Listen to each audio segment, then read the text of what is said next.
떨어지고 초등학교 어린아이들이 심장이 아프다고 맨날 보건실을 찾아오고 자다가 코피를 쏟고 이래도 유은혜는 아이들한테 강제를 했습니다. 왜 했는지 아십니까?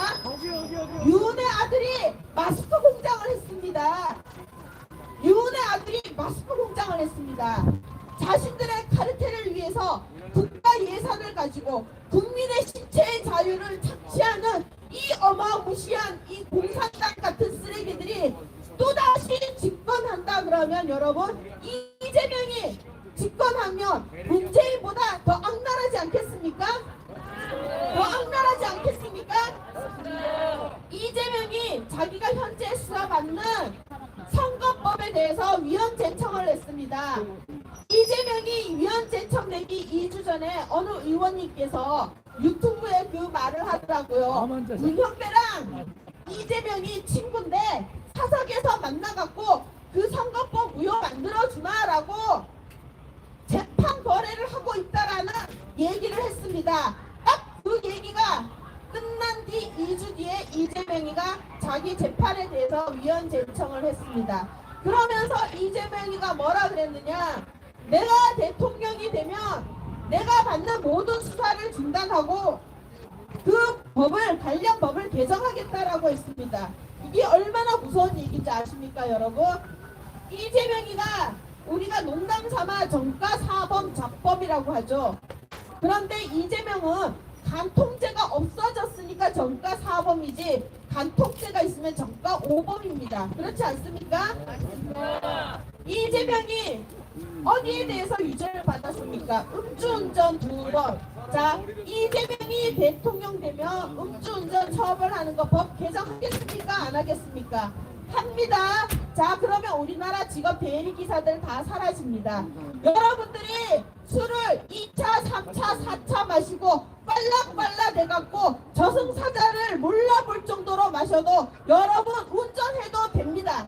그렇지 않습니까? 이재명이 음주운전 무죄 만들어주는데 술 처먹고 마구 운전해도 되지 않겠습니까? 얼마나 무서운 세상이 되겠습니까? 우리가 음주운전은 살인면허라고 하지 않습니까? 자, 산 사람을 죽이는 게 음주운전입니다. 내가 미워하는 놈 술 한잔 먹고 치워놓고 내가 음주 중이었다, 나 무죄다 이러고 다니지 않겠습니까? 두 번째, 검사 사칭도 무죄가 될 겁니다. 내 자녀들 이제 공부 안 시켜도 됩니다. 명함만 파면 됩니다. 검사 사칭해도 되는데 변호사 사칭은 못할 게 뭐 있고 서울대 교수 사칭 못할 거 뭐 있고 판사 사칭, 국회의원 사칭, 하다못해 건물주 사칭만 하면 됩니다. 그렇지 않습니까?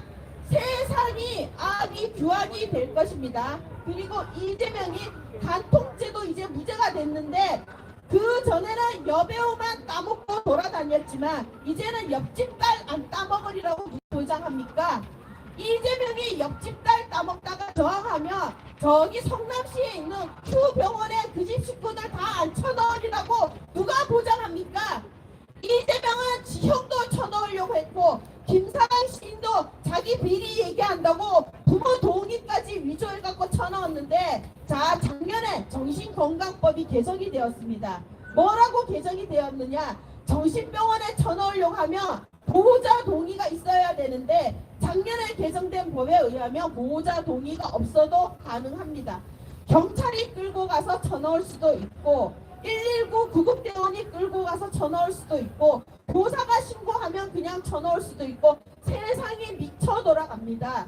이런 법이 민주당에 의해서 발의가 되었고 통과가 되었습니다. 이재명이 대통령 되면 자, 이쁜 어린아이를 따먹으려고 하다가 자, 저항을 하면 그 부모 쳐놓고 그 아이 안 잡아가겠습니까?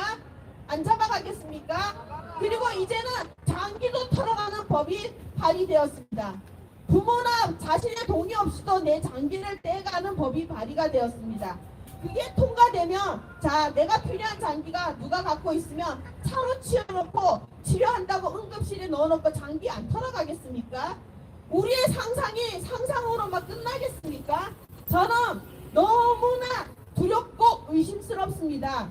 그렇지 않습니까? 우리가 문재인 정부를 겪어봤더니 좌파 정부가 집권하면 문재인 정부가 집권하면 이렇더라라고 떠돌던 속설들이 야설들이 다 현실화가 됐습니다. 그 중에 대표적인 게 뭡니까? 박근혜가 나라 살림을 너무 잘 살아서 국고의 살림을 많이 쌓아놔서 문재인이 저 도둑놈이 다 털어먹을 것이다 라고 다 얘기했지 않습니까? 자, 결과가 어떻게 됐습니까? 진짜 그 도둑놈이 나라 살림 다 털어먹었습니다. 국가 예산을 다 털어먹었습니다. 나라를 빚더미에 앓혀놨습니다. 우리는 아무것도 안 해도 숨만 쉬어도 1,000조 원이 넘는 부채 때문에 매년 수십조의 이자가 해외로 빠져나갑니다. 이거 너무나 무서운 얘기입니다. 여러분, 서울시 예산이 얼마인 줄 아십니까? 2022년도에 35조였습니다. 지금은 한 55조 될 겁니다. 이렇게 큰 돈이 국가 부채 이자로 빠져나갑니다. 서울시 교육청 예산이 얼마인 줄 아십니까? 13조, 14조입니다. 그거보다 더 많은 돈이 여러분들이 아무것도 안 하고 숨만 쉬어도 해외로 빠져나갑니다. 그런 짓거리를 문재인이가 이뤄냈습니다. 나라 살림은 개박살 내놓고 저출산 만들고 청년들 실업 만들고 부동산 폭등시키고 건보재정 개박살 내놓고 한전은 원전 탈퇴로 한전 적자를 눈덩이처럼 만들어 놓고 백신으로 국민을 죽여놓고 코로나 백신으로 질병청에 등록된 사망자만 2,700명, 등록되지 않은 사망자는 5만 명, 질병청에 등록된 영구장애자는 19,000명을 만들어 놓고 이 살인자가 양산으로 도망갔습니다. 양산으로 도망가며 뭐라 그랬습니까? 잊혀질 권리를 얘기했습니다. 이 새끼 잊혀질 권리 있습니까? 없습니다. 이 새끼는 광화문에 끌어다 놓고 찢어 죽여도 시원찮습니다. 그런 새끼가 양산 가서 뭐 하고 있습니까? 다방하고 있습니다. 옛날에 커피 파는 곳을 다방이라고 불렀습니다. 다방을 합니다. 다방. 자, 다방하는 주인을 뭐라고 하는지 아십니까? 레지라고 합니다. 다방 레지. 이 씹새끼가 남자 최초로 다방 레지를 하고 있습니다. 양산에 가서. 미친놈 아닙니까? 그런데 다방 레지도 모자라서 이제 청년들을 무임금으로 그들을 끌어들여서 월급도 안 주고 밥도 안 주면서 부려먹었습니다. 100명이 넘는 청년들을 월급도 안 주고 부려먹었습니다. 자, 좌파 정부가 누구의 인권을 주로 대변했습니까? 노동자의 인권입니다. 노동자 인권을 대변하면서 맨날 최저시급 인상 노래를 불렀지 않습니까? 그렇지 않습니까? 그런데 노동자의 인권을 누가 말살하고 있습니까? 바로 문재인 이 새끼가 말살하고 있습니다. 노동자들을 끌고 가서 월급도 안 주고 그 젊은 청년들을 부려쳐먹고 있습니다. 다방을 하는 주제에 양산에서 다방하며 그렇게 청년들을 부려먹고 있습니다. 이런 문재인 개새끼가 경호 인력은 70명이 된다고 합니다. 경호 인력은 70명 가까이 된다고 합니다. 경호 인력 줄여야 되지 않습니까? 최저 인원으로 줄여야 됩니다. 국가 세금으로 지 월급도 올려놓고 비과세로 전환을 해놓고 경호 인력은 최고로 끌고 가고 청년은 공짜로 부려먹고 다방도 하고 책도 팔고 빵도 팔고 이 정도면 진짜 미친놈입니다.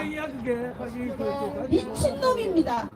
국격을 상실해도 이렇게 상실할 수가 없습니다. 우리가 대통령님한테 정관 예우를 해주고 연금을 많이 주고 경호 인력을 붙여주는 거는 대통령님의 국격을 살려서 대한민국의 국격을 지키기 위함이 아닙니까? 그런데 이 작자가 이렇게 국격을 쓰러뜨리고 무너뜨리고 망가뜨린다 그러면 그 대우를 해줄 필요가 없는 것입니다. 본인이 하는 짓에 딱 맞는 정도의 대우만 해주면 되는 것입니다. 자, 그런데 우리가 지금 이런 미친놈보다 더 미친놈이 지금 대통령이 되겠다고 나서고 있습니다.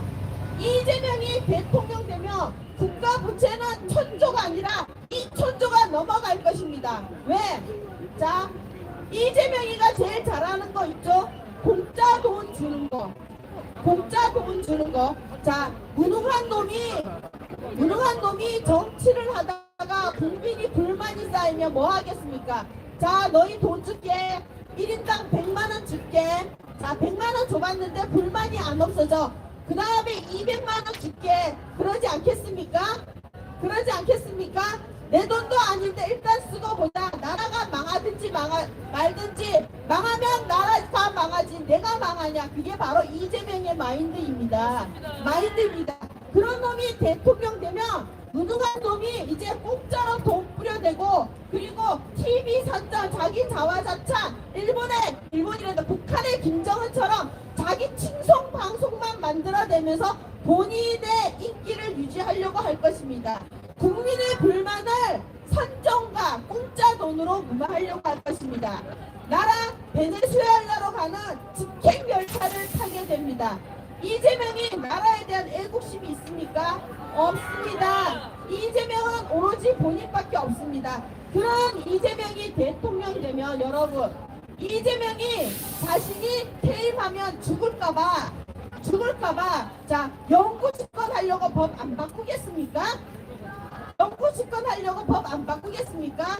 이재명은 분명히 법을 바꿔서 자신이 영구 집권을 하려고 할 것이고, 그 다음에 자기 아들 동호한테 황태자 자리로 세습하려고 안 하겠습니까? 분명히 할 겁니다. 자, 이재명이가 대통령 되면 북으로는 김씨 왕조요, 남으로는 이씨 왕조가 부활할 것입니다. 너무 무섭고 두려운 세상이 될 것입니다. 여러분들은 이재명을 무조건 막아야 됩니다. 이재명이 말했습니다. 자, 내가 삼성을 30개 만들고 엔비디아를 만들게. 여러분, 그게 얼마나 무서운 얘기인지 아십니까? 우리가 문재인 정부 때 이들이 삼성에 뭔 짓을 하는지 봤죠? 반도체를 때려잡아서 반도체 기술자를 중국으로 다 가게 만들었습니다. 문재인과 좌파 정부는 이재용을 감옥에 쳐놓고 이전시를 없애고 반도체를 때려잡아서 반도체 기술자가 중국으로 다 가도록 오로지 중공공에 빠진 이학자들이 쎄쎄하면서 모든 기술자를 중국으로 빼돌렸습니다. 그 결과 삼성은 반도체를 다른 업체의 TFC에 추월당했습니다. 삼성을 후퇴시켰습니다. 그런 이재명이가 또다시 삼성을 30개 만들겠다고 하는 것은, 자, 단 한 번도 대기업을 만들어낸 적이 없는 좌파 정부가 삼성을 30개 만들겠다고 하는 것은 하나도 때려잡아서 삼성처럼 만들고, 현대차도 때려잡아서 삼성처럼 만들어서 모든 기술자를 중국으로 보내고 망하게 만들겠다는 뜻 아니겠습니까? 이재명의 말은 반대로 들으면 됩니다. 아무것도 없는 발바닥 흙판에서 삼성 같은 대기업을 만들어내겠다는 게 아니라 멀쩡한 대기업을 두드려 잡아서 망가뜨리겠다는 얘기입니다. 이들이 교육 정책을 할 때 어떻게 했습니까? 공부 잘하는 아이들을 공부 못하게 만들어서 하향 평준화 시켰습니다. 그렇지 않습니까? 그렇지 않습니까? 이들이 잘하는 건 하향 평준화입니다. 삼성을 망가뜨린 것처럼 하나도 때려잡아서 망가뜨리고, 현대차도 때려잡아서 망가뜨리고, 이렇게 망가뜨린 기업을 30개 만들겠다는 것과 똑같습니다. 자, 우리가 우려하던 게 안 이루어질 거라고 상상하십니까? 아닙니다. 시간이 지나보면 우리가 우려하던 것들이 다 일어나고 있습니다. 너무나 무서운 얘기입니다. 이제 다시는 이런 말도 안 되는 나쁜 놈들이, 사악한 놈들이 정치를 할 수 없도록 여러분들이 우리 대통령님을 구해내야 됩니다. 말도 안 되는 탄핵 재판에서 대통령님을 구해내야 됩니다. 자, 우리 충분히 자유발언 있겠습니다.